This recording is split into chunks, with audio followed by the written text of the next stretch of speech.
ሰላም ክቡራት ተኸታተልቲ እዚ ናይ ማስተሪንግ ማይክሮሶፍት ወርድ ቱቶሪያል ስቴፕ ባይ ስቴፕ ጋይድ ተኸታታሊ ብቋንቋና ዝቐረበ ተኸታታሊ ናይ ማይክሮሶፍት ወርድ ቱቶሪያልና እዩ ማለት እዩ። ኣብ ዝሓለፈ ፓርት 7 ብዛዕባ ቴብላት ሃመ ጌርና ንእቲ ኣብ ዶክመንትና ዝተፈላለዩ ዓይነት ቴብላት ተኣተዋ መንገድታት ቴብል ዲዛይን እና ቴብል ስታይልስ ዝብሉ ኩሉ ብዙሓት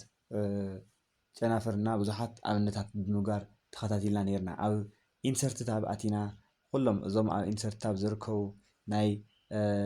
ቴብል ፕሮፐርቲስ እና ኩሎም እዞም ናይ ቴብል ካፓቢሊቲስ ኩሎም ክንሪኦም ሞኪርና ነርና። ከዚ ድማ ካብቲ ዝሓለፈ ፓርት 7 ቱቶሪያልና ብምቕፃል ኣብ ፓርት 8 ንርከብ ማለት እዩ። ኣብ ፓርት 8 ከዚ ንከታተሉ ድማ ብዛዕባ ቴብል ላብ ዶክመንትና ክነእቲ ከለና ከጋጥሙና ዝኽእሉ ዓበይቲ ፀገማት ኢና ክንርኢ ማለት እዩ። እዚ ማለት ኣብ ማይክሮሶፍት ወርድ ቴብል ምእታይ ሓደ ዓብይ ስራሕ ናይ ኣብ ዶክመንትና ንጥቀመሉ ሓደ ዓብይ ታኢስሙ እዩ ማለት እዩ። ስለዚ ኣብዚ ክነእቲ ከለና ብዙሓት ፀገማት ከጋጥሙና ይኽእሉ እዮም። ካብዚኣቶም ካብቶም ብዙሓት ፀገማት እቶም ብተደጋጋሚ ንሰብ ዘሸግሩና እቶም ዓበይቲ ሶሉሽናት ክኾኑ ይኽእሉ እዮም። ዓበይቲ መፍትሒ ክኾኑ ይኽእሉ እዮም ኣብ ቴብል ኣጠቓቕማ ዝብልናዮም ክሳብ 9 ዝኣኽሉ መሪፅና ሒዝና መፂና ኣለና። ስለዚ ክትከታተሉና ብዙሕ ፍልጠት ድማ ሼር ከም ትገብሩ በዓል ሙሉእ ተስፋ እየ። ስለዚ ካብቶም 9 ፕሮብለማት ሓደ ቁፅሪ 1 ኢልና ኣምፂና ዘለና ክሪኤቲንግ ቴብልስ ፍሮም ሊስትስ ዝብል እዩ ማለት እዩ። እሺ ክሪኤቲንግ ቴብልስ ፍሮም ሊስትስ ማለት ካብ ዝርዝር ብከምዚ ዓይነት ካብ 1 ክሳብ 15 ንኣብነት ዘርዚረና ይኹን ኣብነት ንምጥቃም ከዚ ካብዞም 15 ሊስት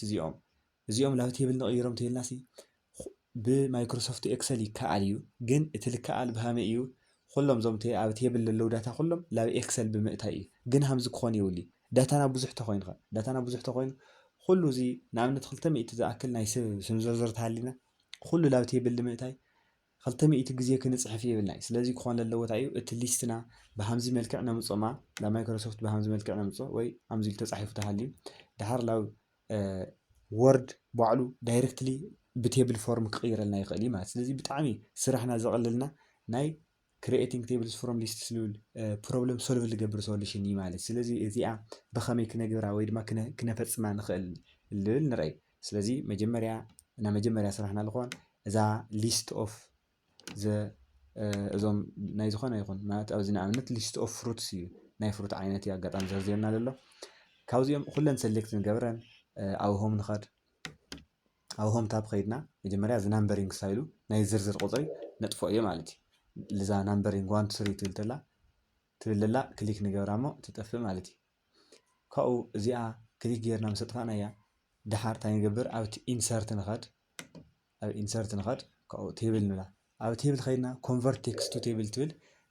ታብ እኒሃትና ማለት ልዛ ኮንቨርት ቴክስት ቱ ቴብል ትብል ክሊክ ንገብራ ከዚ ኣብዚኣ እንታይ ኢና ክንገብር ናምበር ኦፍ ኮለመንስ እና ናምበር ኦፍ ሮውስ ምረፁ ይብለና ኣሎ። ስለዚ ናምበር ኦፍ ኮለመንስ እና ናምበር ኦፍ ሮውስ ንመርፅ ንኣብነት ኣጋጣሚ ኣንተ ወሪእኹም እንተኮይንኩም 15 እየን ነይረን ዘንዘርዝር። ስለዚ 5 ኮለመን 3 ረው ገብሩ ተደልየ ኣብዚኣ ኢንክሪዝ ናበልኩ ብሃምዚኣ ክውስኻ ይኽእል ወይ ኣብ ባዕሉ ድማ ጥፍአን እዚኣ ካብ ኪቦርድ ድማ ክፅሕፍ ይኽእል እየ ማለት። ስለዚ 5 ኢልየ እኒኹ ካብኡ ኦኬ ይብሎ ማለት እዩ። ስለዚ ነዘን ሰሌክት ዝገበርናየን ቴብላት ኩለን ሊስት ኩለን ላብ እንታይ ሽሙ ይቕይረልና ኣሎ ማለት እዩ። ላብ ቴብል ይቕይረልና ኣሎ ማለት እዩ። እዚ ግን መጀመርያ ክንተግብሮ ተኮይንና መጀመርያ ልዘን ሊስት ኩለን ሰሌክት ክንገብረን እኒሀና ማለት እዩ። ሃምዚኣ ጌርና ኩለን እተን 15 ዝበልኩኹም ሰሌክት ንገብረን ኣብ ኢንሰርት ንኸድ ቴብል ንብል ካብኡ ኮንቨርት ቴክስት ቴብል ንብላ እዚኣ 5 ኢልና ንፅሕፈላ ማለት እዩ። 5 እዚ ማለት 5 ኮለመን ክገብሩ ስለ ዘለኹ እዩ። ናትኩም ብለት ብናትኩም ምርጫ ክኾን ይኽእል እዩ ማለት። ስለዚ ከምዚ ትገብሩ ተለና ኣውቶማቲካሊ 5 ኮለመን እና 3 ረው ገይሩ ባዕሉ ኣውፂልና እዚ ኣብ ዝሓለፈ ቱቶሪያልና ከም ዝረአናዮ እዚኣ ሳይዙና ዝቴብልና ኢንክሪዝ መበሪት እያ ከምዚ ላ ገበርና ክንውስኾ ንኽእልና እና ኣብዚ 3 ቴብል ገይርልና እኒሆ ማለት። ስለዚ 5 ኮለመን 3 ረው ዘለዎ ቴብል ካብ ሊስት ክሪኤት ገይርና ኣለና ማለት እዩ። እዚ እቲ ሓደ ብጣዕሚ ኣፀጋሚ ዝኾነና ስራሕና ብደንቢ ማለት ብብዙሕ ግዜ ከቀላጥፈልና ዝኽእል ሓደ ስራሕ እዩ እዚ ማለት እዩ። እቲ ካልኣይ ፕሮብለምና ኢልና ሰሌክት ዝገበርናዮ ድማ ክሪኤት ቴብልስ ሴፓሬትድ ፍሮም ኮማስ ኣብ ዶክመንትና ወይ ኣብ ፅሑፍና ኣብ ዝኾነ ፓራግራፍ ክኾን ክኽእል እዩ ሃምዚ ብኮማ ሴፓሬትድ ዝኾኑ ኮማ ማለት እዚ ብትግርኛ ብቋንቋና ነፀላ ሰረዝ ንብሎ ብሃምዚ ሴፓሬት ዝኾኑ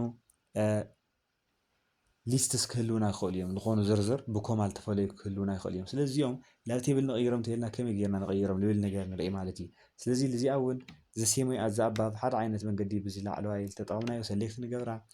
ላብ ኢንሰርት ንኸድ ቴብል ካብኡ ኣብዚኣ እውን ኮንቨርት ቴክስት ቴብል ኢልና ንብላ ኣፈላላይና ምንታይ እያ ልዚኣ ክሊክ ምስ ገበርና ኣብዚኣ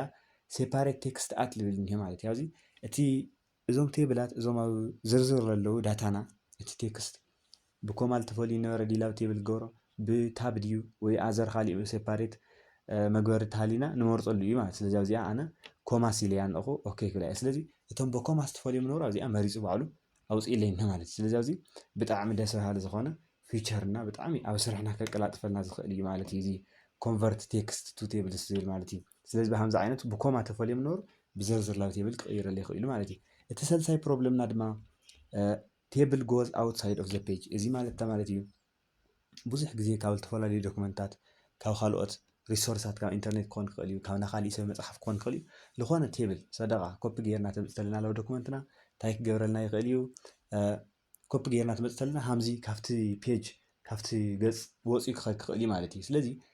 ሃምዚ ተጋጥመና እንተሎ እንታይ ኢና ንሰርሕ ዝብል ነገር ንርኢ ማለት እዩ። ስለዚ መጀመርያ ኣብዛ ቴብል ክሊክ ንገብራ ኣብዛ ቴብል ክሊክ ንገብር ካብኡ ሰሌክት ኦል ትኾን እያ ኣብዛ ናይ መስቀል ምልክት ክሊክ ምስ ገበርና ሰሌክት ኦል ትኾን እያ ድሕሪ እዚ ነዛ ሰሌክት ዝኾነት ኩላ ቴብልና እንታይ ክንገብራ ንኽእል ኢና ኣብዛ ዲዛይን ትብል ታብ እኒሃትና ናይ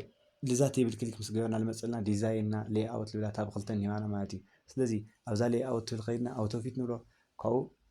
ኣውቶፊት ዊንዶው ንብሎ ማለት እዩ። እዚ ማለት ተማቲ ኣውቶፊት ዊንዶው ማለት ብታዊ ናይዛ ፔጅና ናይዛ ፔፐርና ዊንዶው ፕሪንት ክኾን ዝኽእል ዊንዶው ምስኣ ማዓረ ይገብራሉ ማለት እዩ። ስለዚ ሃምዚ ምግባር ዶክመንትና ወይ ድማ እዚ ቴብልና ዝመፀ ኣብ ትክክለኛ ቦታኡ ክነቕምጦ ንኽእል ኢና ማለት እዩ። እቲ ረብዓይ ፕሮብለምና ንርኢ ማለት እዩ። ረብዓይ ፕሮብለምና ድማ ወርድ ኮለመንስ ስፔሲንግ ይብሎ እዚ ማለት ተማለት እዩ ብዙሕ ግዜ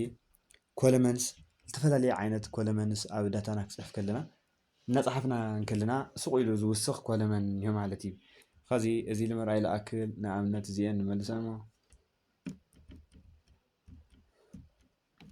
ሳይዝና ንምርኣይ ጥራሕ እዩ። እሺ ስለዚ ሮንግ ኮለመን ስፔሲንግ ላ ኣብዚኣ ሪኢኹም ተኮይንኩም ኣብዛ ዲስክሪፕሽን ላ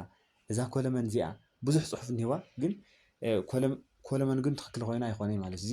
ደስ ዝብል ኣይኮነ ዘሎ እቲ ቴብል። ስለዚ ለዚ ናብ ትክክለኛ ኣቀማምጥኡ ንምቕያር እንታይ ክንገብር ኣለና እዛ ዩ ሪች ዘ ላስት ሴል ኢን ዘ ቴብል ፕሬሲንግ ግዛዕ ዝብል ዘለዋ ቴብል ኣብዛ ቴብል ኣብ ባዕላ ክሊክ ንገብር ሞ ካብኡ ዲዛይን ናታብ ከምቲ ዓንተወት ዝርኢናዮ ኣብ ቴብል ኣብ ሕድሕድ ቴብል ክሊክ ምስ ገበርና ዝመፃልና ታብ እየን እዚአን ኣብ ካሊእ ክሊክ ተገይርና ኣይመፅእ ማለት የለይ ንኣብነት ብሃምዚ ክንሪኦ ንኽእል ኣብዚ የለይ ኣብ ኖርማል ናይ ማይክሮሶፍት ወርድ ትኸፍት ተለና የለዋን ግን ቴብል ክሬት ጌርና ኣብ ቴብልና ሰራሕና ንሃለና ግን ቴብል ክንሰርሕ ተኮይና ዝመፃ ተወሰኽቲ ታብስ እየን ዲዛይንና ሌይኣውት ማለት እዩ። ስለዚ ኣብታ ሌይኣውት ኣቲና ከዚ እውን ኣውቶፊት ንብላ ከዚ እውን እዛ ኣውቶፊት ትብል እንታይ ኣውቶፊት ኮንተንት ንብላ ማለት እዩ። ኣውቶፊት ኮንተንት ትብል ተለና ከዚ እዚ ቴብልና ይረአየኩም ዶ ተኮይኑ ብጣዕሚ ደስ በሃሊ ዝኾነ ኣቀማምጣና ሒዙ እኒሄ ማለት እዩ። እንታይ እዩ ከዚ እዛ ቀዳመይቲ ኔም ትብላ ሾርት እና ሾርት ኣብዚ እውን ዲስክሪፕሽን ኢሉ ናይቲ ንክልተ ውረውሉ ኣለዋ መግለፂ ፅሒፍለን እኒሆ ቫልዩ እውን ኣቕሚጡለና ስለዚ ንቫልዩ ብተን ቁፅሪ ልክዕ እዩ እታ ቴብልና ሳይዝ ገይርዋ ኣሎ እዚኣ እውን እዚ እውን ፅሑፍ ነዊሕ ስለዝኾነ ነዊሕ ዝኾነ ኮለመን ገይርልና እኒሄ ማለት ብሃምዚ ብጌጋ ስፔስ ዝተገበሩ ኮለመናት ክነስተኻኽሎ ንኽእል ኢና ማለት እዩ። ኣብ ሌይኣውት ኣቲና ኣብ ኣውቶፊት ኢለኩም ኣለኹ። እሺ እቲ ሓምሸይቲ ድማ ሮውስ ዊዝ ዲፈረንት ሃይት ይብለና ኣሎ። ከዚ ሮውስ ዊዝ ዲፈረንት ሃይት ማለት ማለት እዩ ሮ ማለት ብትግርኛ ብቋንቋና እዚ ረድፊ እንብሎ እዩ ኮለመን ዓምዲ ይበሃል እዩ ብዙሕ ግዜ እና ከዚ ንኣብነት እዛ ቴብል እዚኣ ተሃልያ ንኣብነት 1 2 3 ክሳብ 7 ዝኣኽሉ ኮለመንስ ሮውስ እኒሄዋ ማለት እዩ። ስለዚ ሮው ማለት እዛ ቀዳመይቲ ሮው ንምርዳእ ዝኣክል እዛ ቀዳመይቲ ሮው እዚኣ እያ ሴዳን ኢላ ፎር ካብ 4 ክሳብ 5 ፐሰንጀር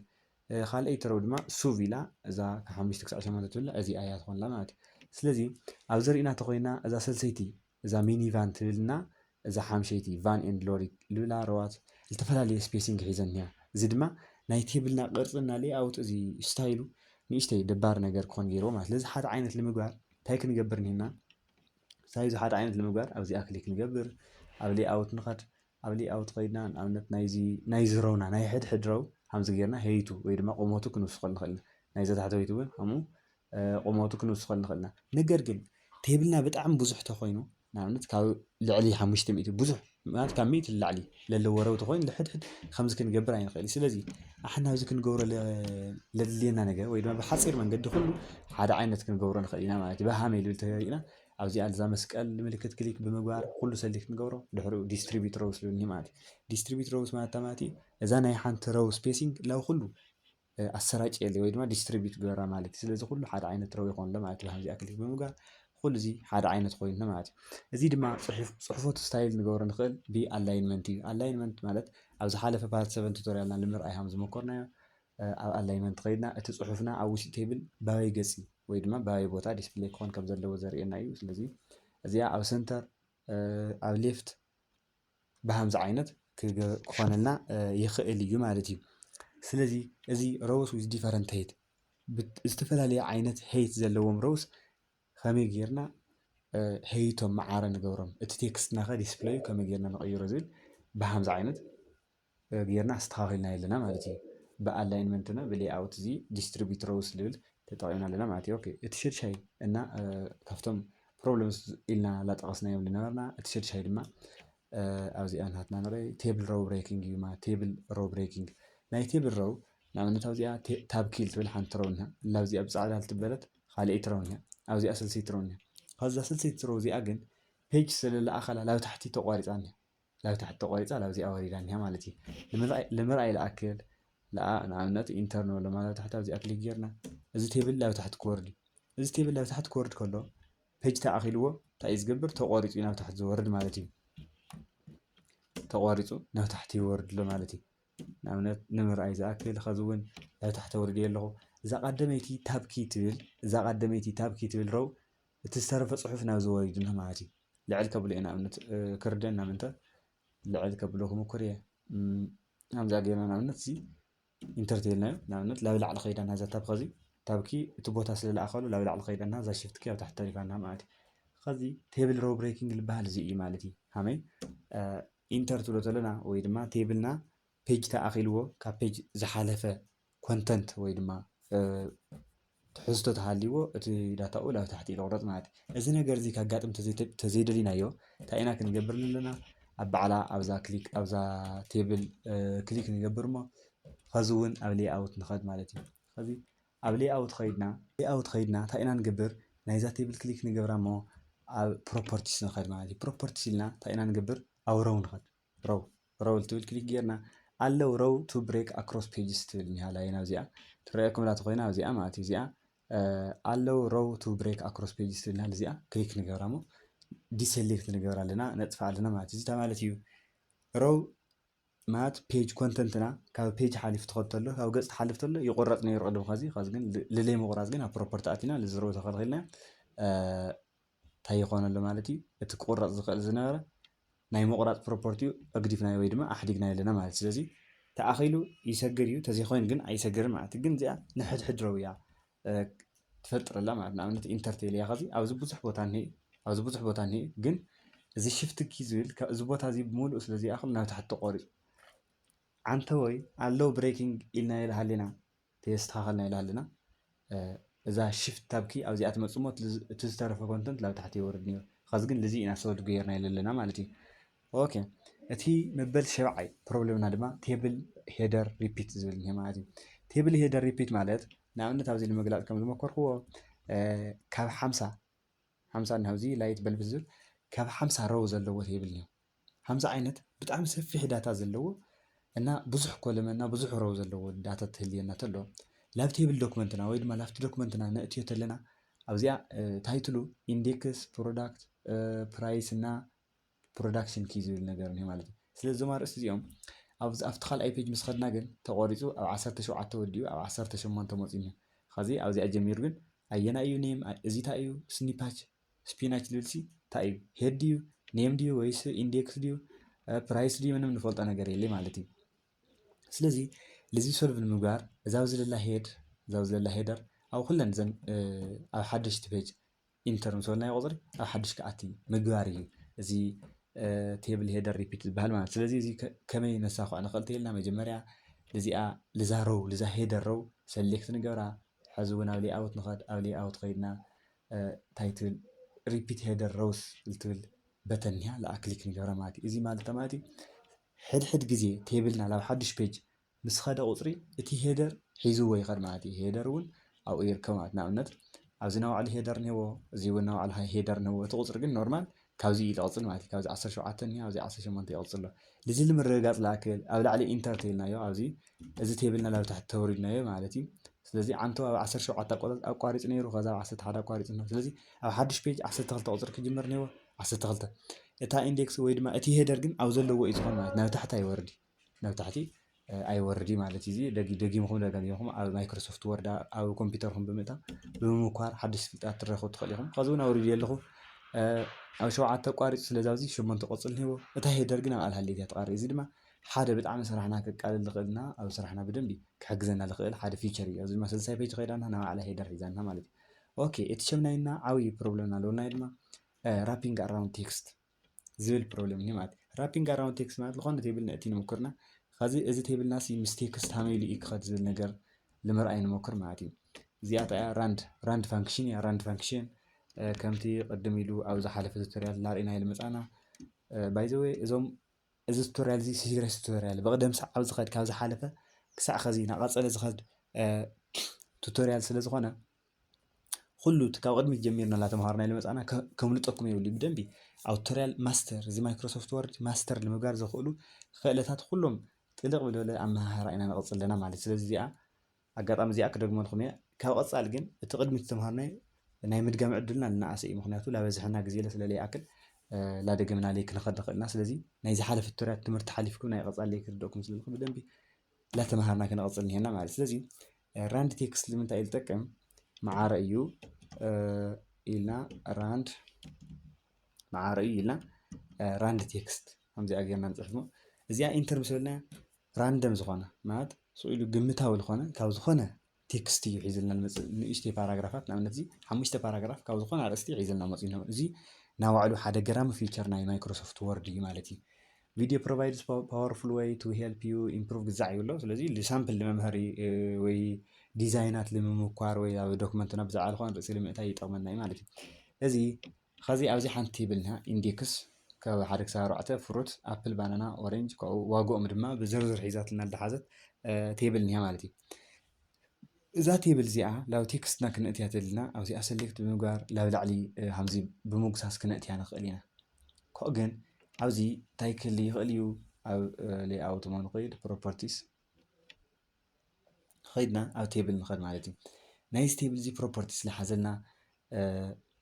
ታብ ወይ ድማ እዚ እንታይ ይባሃል ፖፕ ኣፕ ይባሃል ማለት እዩ። ካብኡ ከዚ ንኣብነት ኣብዚኣ ነንቴልያ እንታይ ክኾን ምስ ቴብልናስ ብጎና ጎኒ ዝኾነ ፅሑፍ ክህሊ የብሉ ማለት እዩ። እዚ ተመሪፅና እዚ ከመይ ክንሪኦ ተይልና ከምዚ ማለት እዩ። ብላዕልና ብታሕቲ ጥራሕ ፅሑፍ ክኾን በይ ብጎኒ ክኾን የብሉ ከዚ ቴብልና ፀባብቲ ኮይና እና ኣብ ጎኑ ዝኾነ ፅሑፍ ክንውስኸሉ እንተመሪፅና ግን እንታይ ኢና ክንገብር ንኽእል ኣብ ባዕላ ኣብዛ ቴብል ሕዚ እውን ክሊክ ንገብር ሌይኣውት ንኸድ ፕሮፐርቲስ ኢልና እንታይ ኢና ክንገብር ኣብዚ ራፕ ኣራውንድ ዝብል ነው ራፕ ኣራውንድ ቴክስት ንብል ኣለና ማለት እዩ። ካብኡ ራፕ ኣራውንድ ኢልና ኣብ ጎኒ ቴብልናስ ቴክስት ክህሊ ምግባር እዩ። ካብኡ እዛ ቴብልና ኣብ ማእኸል ድያ ትኾን ብየማን ገፅ ድያ ብፀጋም ገፅ ኣብዚ ንገብራ ከዚ ንኣብነት ብየማን ቴልያ ኣብዚ ኣይልያ ኣለኹ ካብኡ ፅሑፍ እውን ኣብ ጎና ክኾን ይኽእል ኢለ ፈቒደሉኒ ኢኹ ስለዚ ኦኬ ቴልዮ ከምዚ ይኾን ሎ ማለት ቴብልና ብየማን ገፅ ኮይና እና ፅሑፍና እውን ብጎኒ መፂኡ ነ ማለት እንታይ ይበሃል ራፕ ኣራውንድ ቴክስት ዝበሃል ሓደ ዓብይ ፊቸር እዩ ማለት እዩ። እቲ ተሻዓይ ንሪኦ ብዛዕባ ቴብልና ድማ እንታይ ክኾን ኮምፕሌክስ ቴብልስ ሃው ቱ ክሪኤት ኮምፕሌክስ ቴብልስ ኮምፕሌክስ ቴብልስ ማለት ባይ ዘ ዌይ ቴብል ንምጥፋእ ተደሊና እንታይ ኢና ንገብር ኣብዚኣ ኣብዛ መስቀል ምልክት ሰሌክት ንገብር ኣብ ኢንሰርት ታብ ንኸድ ቴብል ትብል እኒሃ ኣብ ቴብል ኣብ ባዕላ ክሊክ ክንገብር ንኽእል ኢና ወይ ድማ ኣብ ባዕሉ ኣብ ሌይኣውት ክንኸድ ንኽእል ኢና ማለት እዩ። ኣብ ሌይኣውት ከይድና ዲሊት ትብል እኒሃ ዲሊት ቴብልና ጠቕላላ ይጥፋ ኣሎ ማለት እዩ። ኮምፕሌክስ ቴብል ማለት ግን ሕውሳት ዝኾነ ቴብል ወይ ድማ ዝተፈላለየ ዓይነት ረውና ዝተፈላለየ ዓይነት ኮለመን ቅርፅታት ዘለዎ ቴብል ናይ ባዕልና ድረው ንምግባር ተደሊና እንታይ ኢና ንገብር ኢንሰርት ንብሎ ቴብል ንኸድ ካብኡ ድሮው ቴብል ንኸድ ማለት እዩ። ኣብ ድሮው ቴብል ከይድና ካብዚኣ ጀሚርና ናይ ፔን ወይ ድማ ናይ እስክሪብቶ ዓይነት ምልክት ክመፀልና እዩ። እዚኣ ብዝተመቸየና ለኣና ብዘድልየና መልክዑ ዝተፈላለዩ ዓይነት ረዋት ኤንድ ኮለመንስ ዘለዎ ቴብል ክንሰርሕ ንኽእልና ማለት እዩ። ንኣብነት ኣነ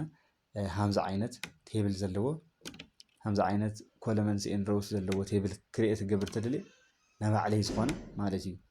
እዚ ማለት ብማይክሮሶፍት ብዞም ዝተፈላለዩ ናይ ቴብል ኣተኣታትያ ወይ ድማ ኢንሰርሽን መንገድታት ክነእትዩ ንኽእል ኢና። ድራግ ኤንድ ድሮፕ ትገብር ተለኹም ብጣዕሚ ዓብይ ጥንቃቐ ይሓትት እዩ። ካብኡ ግን እዚ ክነእትዮን ማለት ዝተፈላለየ ዓይነት ኮለመናት ከእቲ ይፈቅደለ እዩ ማለት እዩ። ብሃምዛ ዓይነት ክሪኤት ክንገብር ንኽእልና ዝተፈላለየ ዓይነት ቅርፂ ዘለዎ استفلالي عينت أرز له بقى بناعلنا لدوكمنتنا بزمتشينا ملكو همزة عينت استفلالي كل منات كنأتي نخلينا مالتي عاوزي استفلالي عينت أرز حزة بهمزة عينت استفلالي عينت أرزينا ستايل زلوا تيبل كنأتي نخلينا مع سلزي بزح نقدر تسوليهم كاوزي همزة جيرنا لا سألنا مس سألنا عاوزي مس صحفنا جن إذا تيبل زيا لو صحف كنا غير ما أنت نايزا بين ملكة المغيار درو تيبل تقول كليك نجبر غزون كعونا يصحف ملكة يمسألنا مع عاوزي دس زبلنا كنا صحفنا خلينا وغزال تيبل وين خمو كعو موزحتي جزير جن نزوم همزة عينت كل منات تكست ألايمنتهم لا بدع الكون زلزلة وتعينا كنا جبر زي إنسلكت نجبرنا ما أو تكست ألايمنت عاوز حالة في التوريال نار إنا نيرنا تكست دايركشن لنا ما أصل تكست دايركشن زي لا بدع له يدما لا تحت كم زي كنا جبرنا خلينا مالتي خازون إذا تحت للا تكست زي لعلي لاك ترى ندلي تخيلنا خازون أو ألاينمنت خيلنا همزي لعلنا بلون خيلنا مع تزي أو بارت 7 توريالنا بدنبر إنا نيرنا سلزي بزعازم موست بتعمي عز أجمتي زتوهالو تشعنت عبيت بروبلمات رئينا بدنب جالس أصغرنا التوتوريالنا إيزي سلزي أوقات علي أبارت 9 بزعوا how to insert pictures فوتوات أو دوكمنت نعملنا نأتي عملنا استفلا لي عينت فوتو ديزاين نقدر فوتوشوب نتكلم هم غيرنا أو شيبات فوتواتنا نا بيكتشراتنا هم غيرنا نأتي لل بيرام زغون التوريال حيزنا نمسينا سلزي فيديوتاتنا دما تخاطلونا تخاطلكم لايك شير نا سبسكرايب غورو يوتيوب channelنا مس عرفتكم دما قنجو تمرت زرخوكم الفيديو تهالي شير غورو سلزي أو قاصاليا بارت 9 توتوريالنا كساع نرخب سلام صالحيت